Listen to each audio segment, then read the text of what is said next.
Sadgurunath Maharaj Ki Jai, and welcome to Jagadambe Reads the Holy Books of India, ShrimadBhagavatam388. As you may remember,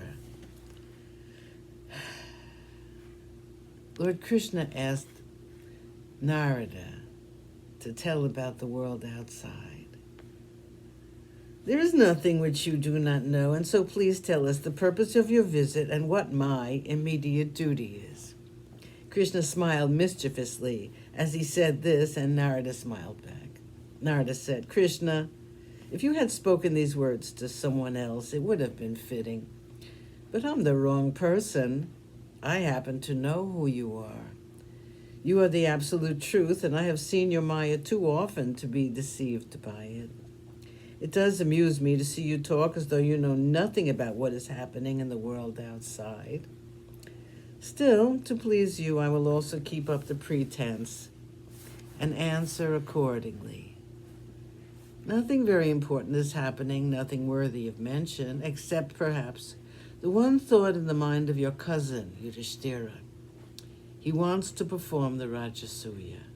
He wants to honor you after the yagna is ended. I request you to accept the honor when it is conferred on you. The very flower of chivalry will assemble in the great hall when Yudhishthira performs the Rajasuya. It has been said that even low-born people have been born so because of sins committed in previous janmas. Even they, I have been told, are cleansed of all their sins if they have a chance to look at you, even once. Listening to your stories, singing your praises, meditating on you, are all paths that lead to liberation.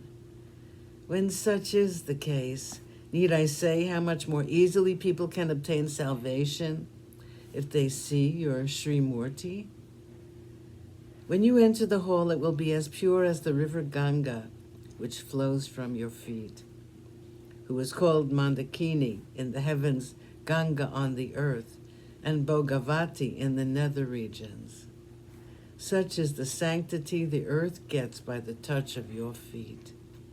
Please make the Rajasuya hallowed by your presence. Narada was wiping the tears which had sprung to his eyes when he spoke of the glory of the Lord. Krishna looked around him.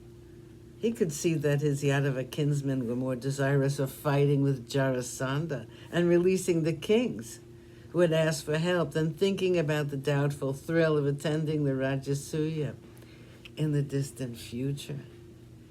Krishna turned his large eyes on Uddhava and said, Uddhava, you're the wisest of our counselors, and you have ever wished us well. Your thought will penetrate into the root of the matter under consideration, and you will be able to tell us if a thing is possible or if it is out of the question. Please consider well and tell us what should be done now under the circumstances.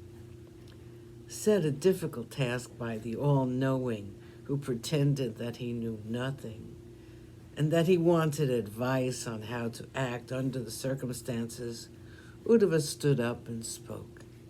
In a moment he grasped that the words of the messenger from Girivraja and the words of Narada had different effects on different people. The princes and the other Yadavas were for fighting with Jarasandha, and as for Krishna, he was all for going to Indraprastha and meeting Yudhishthira.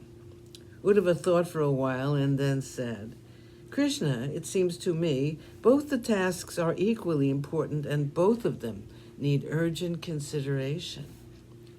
Your cousin Yudhishthira needs your help and advice in the great task he is going to undertake. And as for the kings who have been imprisoned, every day is a day more of torture for them, and they must be released as early as we can. The sooner the better. If I have heard right, Rajasuya can be performed only by a king who has defeated all of the kings of the world, which means that Yudhishthira cannot perform the Rajasuya unless and until he conquers Jarasandha. Sadgurunath Maharaj Ki Jai. Thank you for coming. I hope you come again.